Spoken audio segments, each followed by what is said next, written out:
तो बच्चों नमस्कार। आज की हम इस क्लास में जो एक्सरसाइज है 15.2 उसके क्वेश्चन हल करने जा रहे हैं, क्योंकि पिछली क्लासेस के जो वीडियो थे उनमें से हमारे पास कुछ क्वेश्चन रह गए थे। उन क्वेश्चन को हम इस क्लास में हल कर रहे हैं।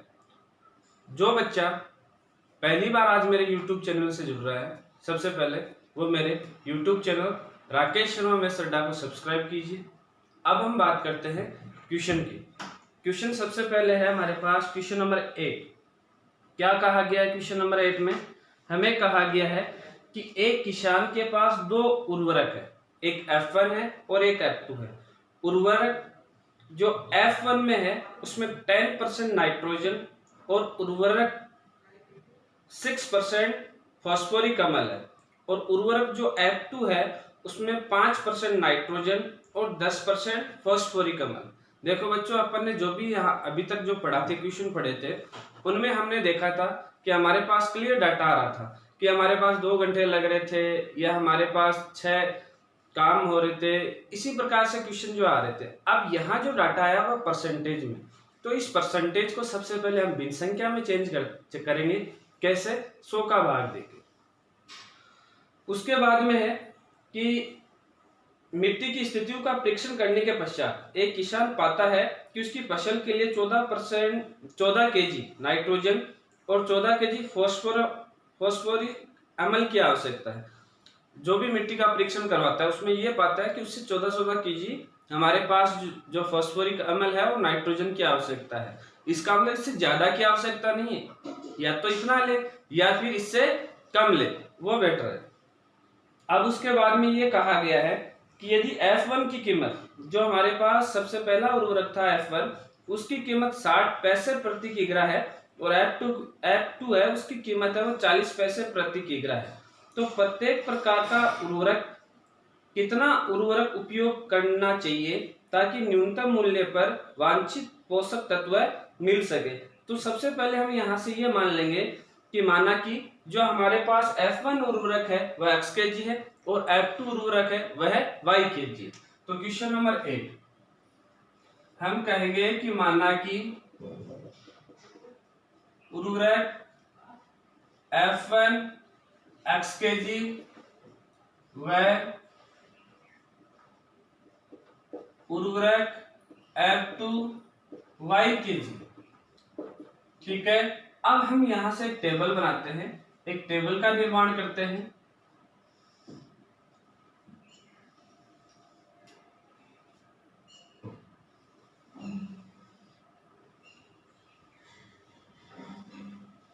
यहां सबसे पहले आएगा उर्वरक F1 और यहां देखें तो उर्वरक F2।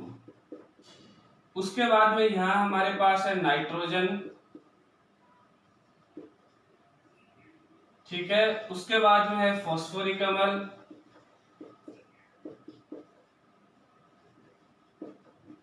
और उसके बाद में हमने इसकी मात्रा मानी है। ठीक है, यहां से देखें तो उर्वरक फर्स्ट में नाइट्रोजन और फास्फोरिक अम्ल है वह है 10% और 6%। ये है 10% और ये है 6%। दूसरा उर्वरक जो F2 है उसमें नाइट्रोजन 5% और फास्फोरिक अम्ल है हमारे पास 10%।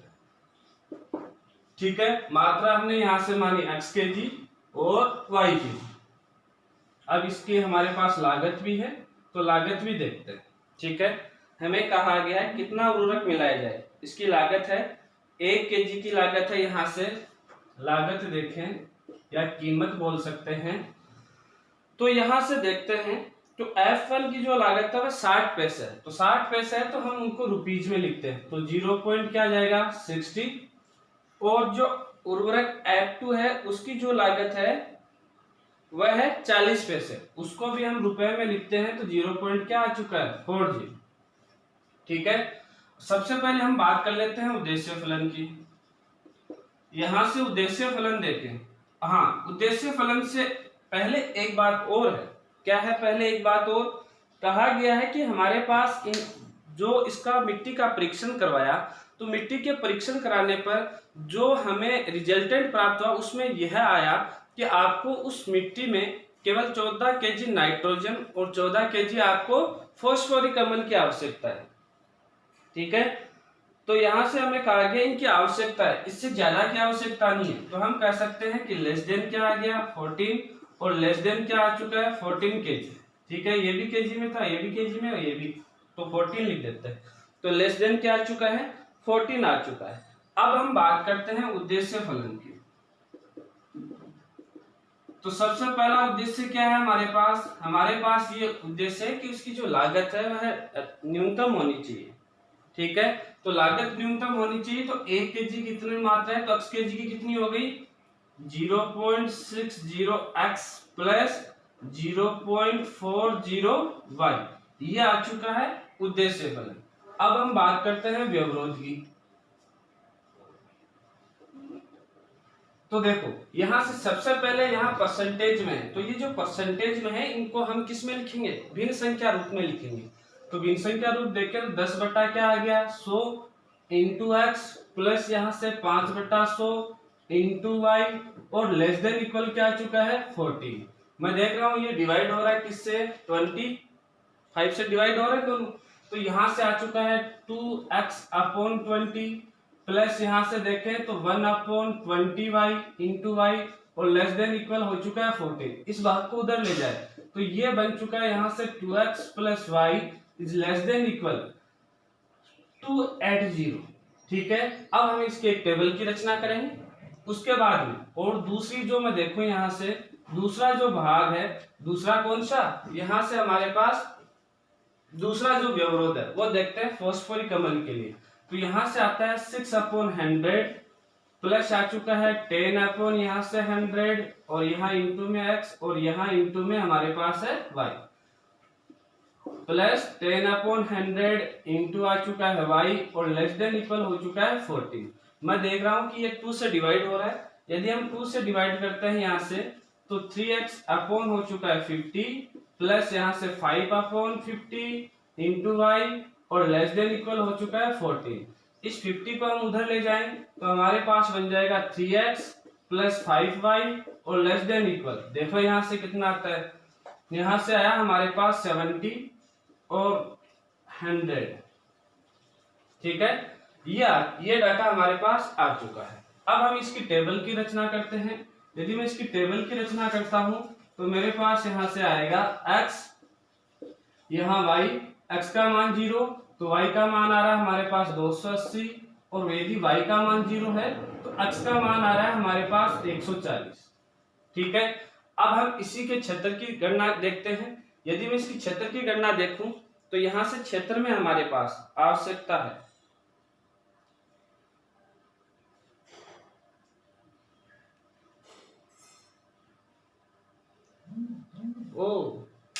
यहां देखो एक बड़ी बात है, थोड़ी सी गड़बड़ हुई है।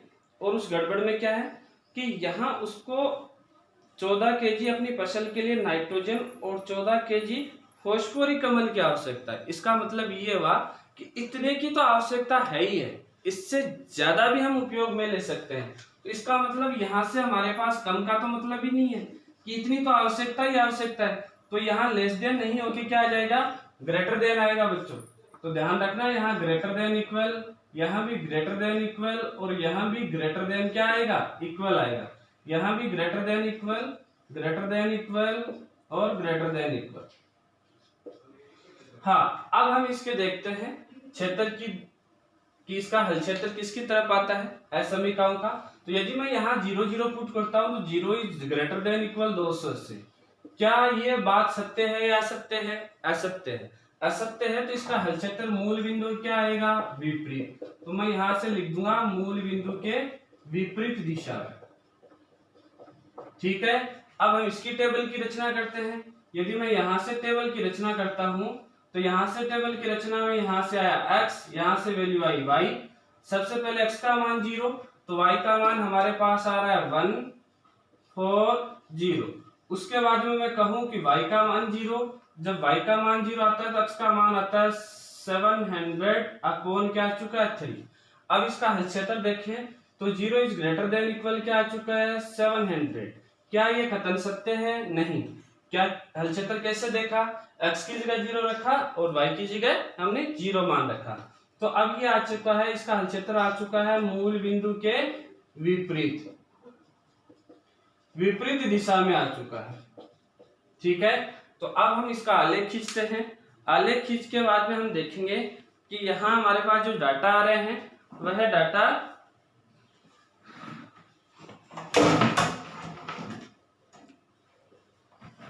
कैसे कैसे हल होते हैं।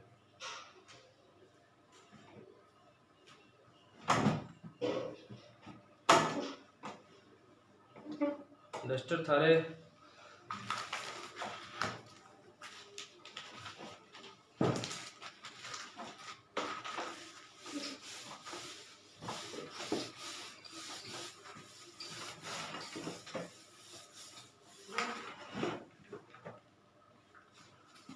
देखो, तो यहां से हम इसका हल क्षेत्र निकालते हैं। हल क्षेत्र में देखें तो ग्राफ आलेख खींचते हैं। ठीक है, यहां से सबसे पहले 0, ये हो चुका है हमारे पास y x, ये हो चुका है हमारे पास x है। अब देखो डाटा किस हिसाब से लेना है, हमें उसी तरीके से देखना है। x का मान 140 आ रहा है, y का मान 280 आ रहा है, x का मान 0 700/3 आ रहा है। तो मैं x की वैल्यू पर तो 50-50 का ले लेता हूँ और y पर हम मापांक है वो 70-70 का ले लेते हैं। ठीक है, कैसे भी कर सकते हो, अपने हिसाब से चल सकता है। तो यहाँ से मैं यहाँ कहूँ कि 50, 100, 150, 200, 250, 300 और आ चुका है 350 एक्स अक्ष पे। यहाँ मैं ले रहा हूँ 70, 140, 210, फिर आ चुका है 280, फिर आ चुका है हमारे पास 350 और फिर आ चुका है 420। सबसे पहले डाटा देखें तो x का मान 0, y का मान 280, कौन सा पॉइंट आया हमारे पास, ये वाला। उसके बाद में देखें कि x का मान 140, y का मान क्या आ चुका है 0। x का मान 140 और y का मान 0 शायद यहाँ आएगा, हम ग्राफ के अनुसार देख सकते हैं। तो इन दोनों को मिलाते हुए यदि हम रेखा खींचते हैं तो वह रेखा इस प्रकार से गुजरती है। इसका हल क्षेत्र देखें तो मूल बिंदु क्या है, विपरीत दिशा है। दूसरा डाटा देखें तो दूसरे से यहाँ से देखें तो x का मान 0 और y का मान 140, तो हमारे पास ये पॉइंट आया। उसके बाद में हम x का मान देखें 700/3 और 0। 700/3 का मतलब हुआ हमारे पास, देखो 700 में 3 का भाग दो, कहाँ तक जा रहा है 2, 3 और 3, 233 पॉइंट कुछ आ रहा है। तो 233 हमारे पास यहाँ आने हैं, 200 देखो 200 यहाँ, 250 यहाँ, मिड वाला 225 आएगा। उसके बाद में यहाँ हमारे पास वो पॉइंट होगा। इन दोनों को मिलाते हुए यदि मैं रेखा खींचता हूँ तो वह रेखा हमारे पास इस प्रकार से गुजरती है। तो ये पॉइंट हो चुका है 700/3 0। ठीक है, तो इसका भी हल क्षेत्र देखें तो इसका भी हल क्षेत्र हमारे पास मूल बिंदु के विपरीत दिशा में है। यदि मैं इसका सुसंगत हल क्षेत्र देखूं तो हमारे पास इसका सुसंगत जो हल क्षेत्र है वह ये आ चुका है। इसका हम अधिकतम मान ज्ञात तो नहीं कर सकते बट परंतु न्यूनतम मान ज्ञात कर सकते हैं। न्यूनतम मान के लिए देखें, सबसे पहले हम इसके कोणीय बिंदु देखते हैं। ये है कोणीय बिंदु ए, ये है हमारे पास कोणीय बिंदु बी और ये है हमारे पास कोणीय बिंदु सी जिसके निर्देशांक है 0 और 280। यहाँ से हम कोणीय बिंदु बी के निर्देशांक देखें तो आप जैसे ही अपनी कॉपी में बनाते हो तो हमारे पास वहां से तो आ जाएंगे, यहाँ से आएंगे 100 और क्या जाएगा 80 आएगा, 100 और क्या आएगा 80 आएगा। अब हम इसके इष्टतम की क्या करते हैं, गणना करते हैं। वहां से देखेंगे कि इसका मान न्यूनतम हम प्राप्त कर सकते हैं या नहीं कर सकते।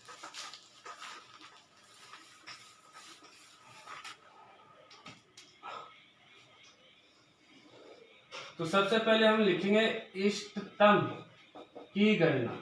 इष्टतम की गणना के लिए हमें कोणीय बिंदु और उद्देश्य फलन की आवश्यकता होती है।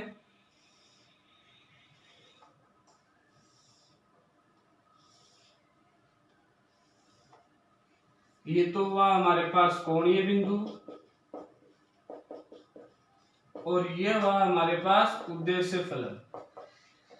उद्देश्य फलन देख लेता हूं कि हमने क्या लिया था। उद्देश्य फलन हमारे पास आया था 0.60 प्लस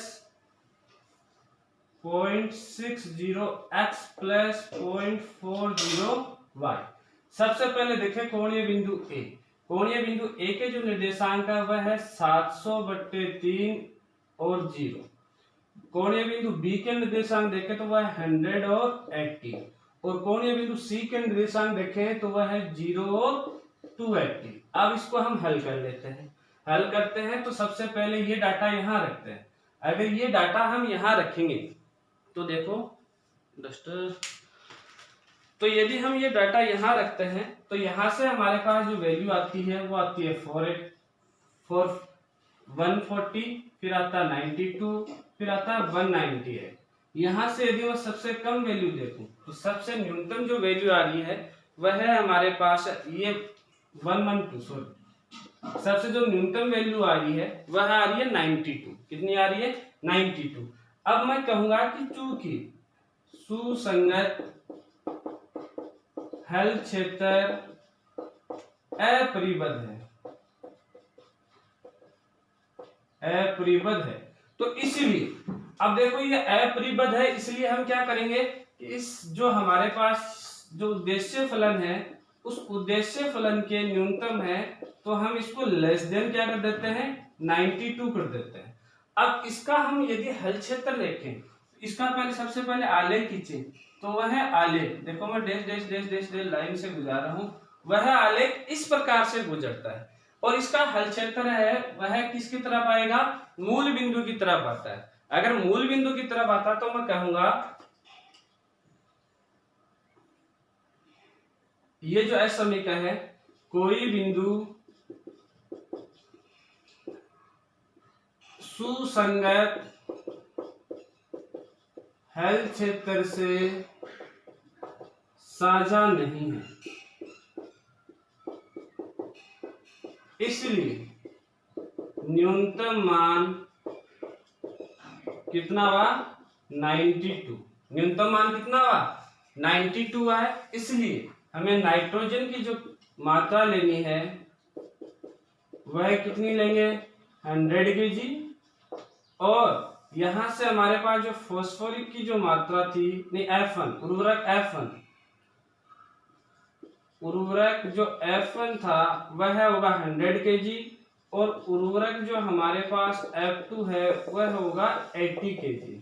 तभी हम उसका जो लागत है वह न्यूनतम हो पाएगी। अब इससे अगले क्वेश्चन की तरफ बढ़ते हैं।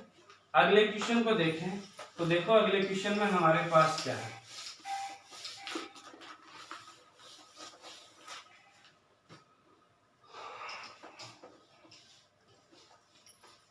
और वह है क्वेश्चन नंबर 9।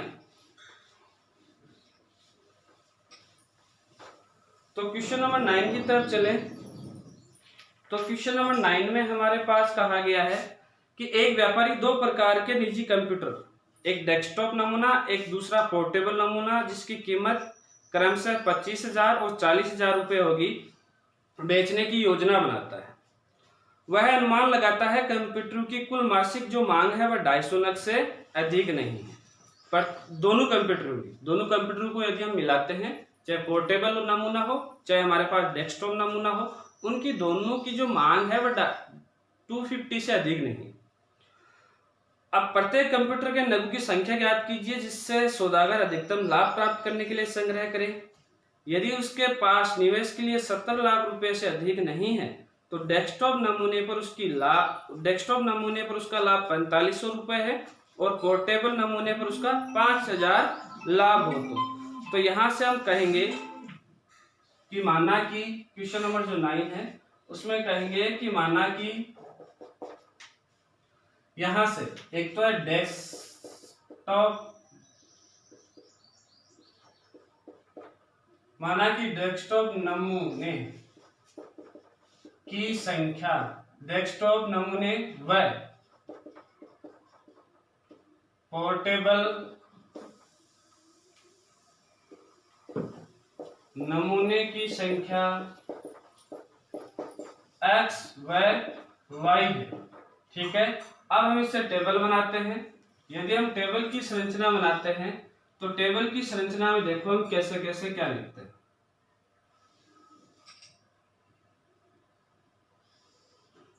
ठीक है, सबसे पहले लिखते हैं यहां से डेस्कटॉप, दूसरा लिखते हैं हम पोर्टेबल। ठीक है, यहाँ क्या क्या है हमारे पास, सबसे पहले हम बात कर लेते हैं उसकी संख्या की। संख्या सबसे पहले लिख देते हैं, तो संख्या देखें तो x और क्या आ चुका है y। दूसरा हमारे पास यहाँ से और क्या गिवन है, हमारे पास है उसकी लागत। लागत देखें तो लागत यहाँ से देखते हैं, तो लागत पहले वाले जो हमारे पास डेस्कटॉप है उसकी लागत है हमारे पास 25,000 रुपए, और दूसरे हमारे पास पोर्टेबल है उसकी कीमत है 40,000 रुपए। अब उसके बाद में देखते हैं लाभ। लाभ देखें तो लाभ है हमारे पास पहले वाले पे 4500 रुपए और दूसरे पर है हमारे पास यहाँ से 5,000 रुपए। अब कहा क्या गया है कि ये जो दोनों है वह 250 से अधिक नग नहीं बने। क्यों? क्योंकि मार्केट में इसकी आवश्यकता ही 250 से है, तो यहाँ से हम कहेंगे कि लेस देन क्या आ जाएगा 250, और उसके पास जो रुपए हैं वो है कितने हैं, ज्यादा से ज्यादा 70 लाख है, इससे ज्यादा उसके पास रुपए नहीं है, तो 70 लाख से खरीदेगा, इससे कम राशि से वह इनको खरीदेगा। ठीक है, तो सबसे पहले हम बात कर लेते हैं उद्देश्य फलन की। उद्देश्य फलन देखें तो हमें लाभ कमाना है और z बराबर वो आ चुका है 4500x प्लस 5000y। ठीक है, अब हम बात करते हैं व्यवरोध की। अगर व्यवरोध की बात करते हैं तो व्यवरोध में यहाँ से सबसे पहले देखेंगे x plus Y is less than क्या आ चुका है 250। यहाँ से हम इसकी टेबल बनाते हैं। टेबल बनाते हैं तो पहले व्यवरोध की टेबल बनाएंगे तो x और आ चुका है y, x का मान 0, y का मान 250, y का मान 0, तो x का मान 250 आ चुका है। दूसरा ये इसका हल क्षेत्र भी देख लेते हैं साथ में, तो यहाँ x और y की वैल्यू यदि हम 0 0 पुट करते हैं, 0 इज लेस देन क्या आ चुका है 250। तो क्या ये कथन सत्य है? सत्य है। तो इसलिए इसका जो हल क्षेत्र वह किसकी तरफ होगा, मूल बिंदु की ओर, मूल बिंदु की ओर होगा। ठीक है, दूसरा यदि हम डाटा देखें तो दूसरा डाटा हमारे पास यहाँ से क्या आता है वो भी देख लेते हैं। दूसरी असमीका, सबसे पहले तो बात करते हैं असमीका। दूसरी असमीका क्या बनी यहाँ से, और हम कहेंगे कि 25,000 x प्लस 40,000 y और लेस देन इक्वल 70 लाख। तो देखो इकाई, दाई, सैकड़ा, इकाई, दाई, सैकड़ा, हजार, लाख, 10 लाख, और 10 लाख में यहाँ क्या जाएगा 70। तो इकाई, दाई, सैकड़ा, हजार, 10,000, लाख और 10 लाख, तो यहाँ जाएगा 70। ठीक है, ये आ चुका है। अब देखो 3 जीरो कैंसिल हो रहे, 3 कैंसिल, 3 कैंसिल, 3 कैंसिल, यहाँ आया 25x प्लस यहाँ से 40y और लेस देन इक्वल आ चुका है 7000। ठीक है, एक बार फिर से मैं देख रहा हूँ कि 5 से डिवाइड हो रहा है, तो 5 से डिवाइड करते हैं, यहाँ से आया 5x प्लस 8y और लेस देन इक्वल यहाँ आ चुका है 1400। ठीक है, तो ये हमारे पास डाटा है हमारे पास। अब हम इसकी टेबल बनाते हैं। अगर हम टेबल बनाते हैं तो टेबल की सहायता से देखेंगे कि यहाँ वैल्यू है हमारे पास x, यहाँ y। जब x का मान 0 पाया जाता है तो y का मान कितना होगा, तो हम 1400 में किसका भाग देंगे, 8 का भाग देते हैं।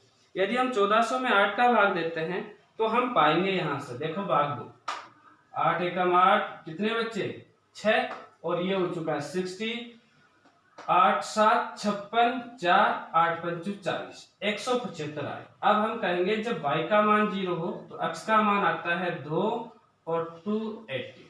ठीक है, तो ये डाटा आ चुके हैं। अब इसका हल क्षेत्र देखें तो हल क्षेत्र देखो 0 0 रखते हैं तो 0 लेस देन 1400, तो ये कथन सत्य पाया जाता है, तो इसलिए इसका भी हल क्षेत्र किसकी तरफ होगा, मूल बिंदु की ओर होगा। अब हम इसका आलेख बनाते हैं, तो आलेख बनाने पर देखो हमारे पास यहां से क्या आता है, तो आलेख बनाते हैं, इसका आलेख खींचते हैं, ग्राफ में निरूपित करते हैं।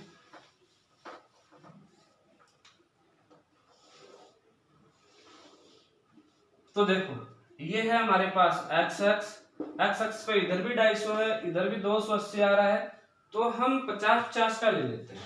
तो यहाँ 50 यहाँ 100, यहाँ 150, यहाँ 200, यहाँ 250, यहाँ 300 और यहाँ 350। ऐसे इधर 50, 100, 150, 200, 250 और 300। ये हो चुका है y एक्स। ये हमारे पास है मूल बिंदु। सबसे पहला डाटा देखें तो x 0, y की वैल्यू 250, तो ये पॉइंट। ऐसे अगला पॉइंट ये आया। इन दोनों को मिलाते हैं तो हमारे पास ये एक रेखा खींची जाती है। इसका हल क्षेत्र देखें तो मूल बिंदु की ओर। दूसरे डाटा की बात करें, x का मान 0, y का मान 175, इन दोनों के बीच में आएगा। ठीक है। अगला देखें 280 और 0, 200, 250, 275 बीच में आएगा और ये हो चुका है 280। और इनको मिलाते हुए रेखा खींचते हैं तो हमारे पास इस प्रकार से एक रेखा प्राप्त होती है। इसका भी हल क्षेत्र किसकी तरफ है? मूल बिंदु की तरफ है। तो सुसंगत हल क्षेत्र कौन सा आ चुका है हमारे पास? ये वाला भाग आ चुका है। ये हमारे पास पॉइंट हुआ ए, जिसके निर्देशांक 2500 है। ये है बी और ये है हमारे पास सी, जिसके 150 और 0। ठीक है। यदि मैं यहाँ से बी का देखूं तो बी आ चुका है हमारे पास 200 और आएगा 200, x की वैल्यू 200 और y का मान आएगा हमारे पास 50। ठीक है। अब हम इसके इष्टतम की गणना करते हैं। इष्टतम की गणना करते हैं तो बच्चों ये आप इजी वे में कर सकते हो। ये काम मैं आज आपके लिए छोड़ रहा हूँ केवल और केवल इस वीडियो में। ठीक है। आपकी इष्टतम की गणना आपको करनी है, सब कुछ आपके पास दे रखा है। आज की क्लास में हम बच्चों आज इतना ही करेंगे। नेक्स्ट क्लास में हम इसका एक क्वेश्चन है ट्रांसपोर्ट का, वो हल करते हैं। धन्यवाद।